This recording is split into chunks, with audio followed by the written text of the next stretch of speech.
Finally বন্ধুসকল আৰু আহিলোঁ জুবিনদাৰ সমাধি ক্ষেত্ৰলৈ। মই ৰাতি আহিছিলোঁ আৰু ৰাতি অহাৰ গতিকে কিছুমান দৃশ্য আপোনালোকক দেখাবৰ কাৰণে সক্ষম হোৱা নাছিলোঁ। দুবাৰে হাজাৰ হাজাৰ মানুহ ভৰি বহিছে পুৱাই পুৱাই। আৰু ভিডিঅ'টো শেষত আপোনালোকক দেখি আছোঁ জুবিনদাই জিৰণি লোৱা সেই শিলটো ক'ত আছে, কেনেকৈ আছে, আৰু বহুতে মোক সুধি থাকে সেই শিলটো ক'ত আছে। আৰু সেই ভিডিঅ'টোত মই কৈ আছোঁ আপোনালোকে শেষলৈকে চাব। আজি মানে ভিডিঅ'টো য'ত য'ত দেখুওৱা নাছিলে সেইগিলা কথাই ঠাই দেখাওক। আৰু এতিয়া আহক আমি প্ৰথমতে শ্ৰদ্ধাঞ্জলি জনাই লওঁ। আৰু ইয়াতে মানুহৰ ভিৰ, আজি বহুত মানুহ আহিছে। আৰু জুবিনদাই প্ৰমাণ কৰি থৈ গ'ল যি জাতি বৰ্ণ মানে সকলো মানুহে আহি ইয়াতে একত্ৰিতভাৱে তেওঁক শ্ৰদ্ধাঞ্জলি জনাব পাৰে। আৰু তেখেতে কৈছিল সকলোৱে এক কৰা আজি হৈ বহুত তীৰ্থস্থান পাব, বহুত মন্দিৰ পাব, বহুত মছজিদ পাব, কিন্তু জুবিনদাৰ সমাধিত সকলোৰে কাৰণ দুৱাৰ খোলা আছে। আজি যেনেকৈ সকলোৱে আহিছে সিনকে যাতে আমি সকলোৱে গোট হৈ থাকিব পাৰোঁ, সেয়ে মই কামনা কৰিছোঁ ভগৱানৰ ওচৰত আৰু জুবিনদাৰ ওচৰত। আৰু এইখিনিতে মই কিছুমান বস্তু দেখা নাছিলোঁ ৰাতি আছিলোঁ যে এই পাহাৰখনত দেখি মানুহ উঠি যাই থাকে। এই পাহাৰখনততো কি আছে তাকে অলপ দেখাম বুলি ভাবিছোঁ। আহকচোন ওপৰলৈকে যাওঁ। কি আছে, এটা প্ৰকৃতিৰ মাজত সোমাই আছোঁ বৰ্তমান। আৰু এই প্ৰকৃতিৰ দৃশ্যটো চাই সঁচাই আৰু চবতকৈ ডাঙৰ কথা কি জুবিনদাৰ সমাধিত আহি ভাগৰ নালাগে, কষ্ট নহয়, অট'মেটিক তাৰমানে সকলোৰে এটা মনোবল পায়। ইয়াতে কিছুমান বস্তু দেখা পালোঁ মানে কিবা গাছৰ পৰা আঠা উলিয়াই আছে দেখোন, তাকো দেখি যাওঁ কিনো কৰে। মই ইয়াৰ বিষয়ে নাজানো, কিন্তু আপোনালোকে যদি জানে যদি কমেণ্ট কৰি জনাব। এটা মানুহে জংঘলৰ মাজত দেখি আঠা তুলি গছজোপা কাটি পেলাই আঠা উলিয়াইছিলে। এই আঠা এনেকৈ মই দেখি আছোঁ। এইটো কি হয় আঠা বা মই একদম নাজানো, একদম তাৰমানে জীৱনত প্ৰথমবাৰ দেখিছোঁ না, গতিকে মই গম নাপাওঁ।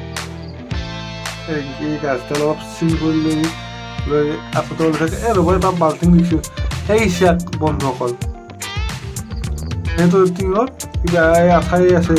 আৰু কিবা কৰে সেইটো আপোনালোকে কমেণ্ট কৰি জনাব। আৰু জেগাখিনি আহি ভাল লাগিছে, একদম গৰমতো একদম ভাল লাগিছে। আৰু ইয়াৰ পৰাই জুম কৰি দেওঁ ৰ'ব, চাওক লাখ লাখ গাড়ী, হাজাৰ হাজাৰ লাখ লাখ মানুহ, হাজাৰ হাজাৰ গাড়ী। জয় জুবিনদা বুলি কমেণ্ট কৰিব কাৰো নপাৰিব। আৰু এই ইয়াতে এজনে গান গাই আছে, জুবিনদাৰ গানে গাই আছে বৰ্তমান, জুবিনদাৰে গান গাব বৰ্তমান বোলে। আৰু মই বহুত দিন আগতে হাতে লিখি থৈ গৈছিলোঁ এইটো মোৰ নাম, সকলোৱে লিখিছোঁ, ময়ো লিখিছোঁ, কিন্তু এইটোৰ লৈ কোনো কথা নাই। মই সকলোৱে লেখা গতিকে মই লিখি থৈ গ'লোঁ গৌতম শৰ্মা বুলি। আৰু ঘূৰি পাকি থাকাতে গম পালোঁ কিবা ইয়াৰ শ্ব' হ'ব বুলি। সেইটো অলপ আপোনালোকক দেখাব চেষ্টা কৰিম। আপোনালোক মানে দেখাই হ'ব আৰু মই আৰু কিনি চাব, মই অলপ চেষ্টা কৰিম ময়ো চাওঁ কেনেকুৱানো ইয়াৰ শ্ব' কৰে। আৰু জুবিনদাক শ্ৰদ্ধাঞ্জলি তেখেতলোকেও জনাইছে বোলে, এতিয়াও তেখেতে ওপৰত দি আহিব, পাৰিলে দেখুওৱাৰ চেষ্টা কৰিম, অলপ ৰখি দিম। জুবিনদাৰ শিলটো গুৱাহাটী দিশৰ পৰা আহিলে দি ব্লু অৰ্কিড ৰিজৰ্টৰ পৰা ৰাইট চাইডে চালি দেখা হ'ব সেই শিলটো য'ত জিৰাইছে। আৰু যদি ডিব্ৰুগড়ৰ দিশৰ পৰা আহে দিচাং ৰিজৰ্টখন পাৰ হৈ আহি ইনকৈ অলপমান আহিয়ে পাই যাব। এতিয়া আমি শিলটোৰ জিৰ' ঠাইখিনি লৈ যাওঁ। আৰু ইয়াত আমাৰ হিয়াৰ আমঠুগৰাকী জিৰাইছিল আৰু ইয়াতে সকলোৱে শ্ৰদ্ধাঞ্জলি জনায়। আজিও মানুহ আহিছে, বহুত মানুহ, ভিৰ ইতিমধ্যে হৈছে। আৰু মই আহিলোঁ, মই আগতে ৰাতি অহা গতিকে আনিছিলোঁ, এতিয়া আহিলোঁ, ভাল লাগিলে আহি পেলাই। শুনা পাইছোঁ ইয়াৰ শ্ব' হৈছে, এই ফাইনেলি ইয়াৰ শ্ব' আহি গ'ল। আৰু জুবিনদাৰ সমাধিৰ ওপৰেদি উৰি গুচি গ'ল। মানে ধৰক আমাৰ যেনেকৈ গাড়ী ৰেলি সেনেকৈ আহিছে জাহাজকেইখন, আৰু চাই খুব ভাল লাগিল।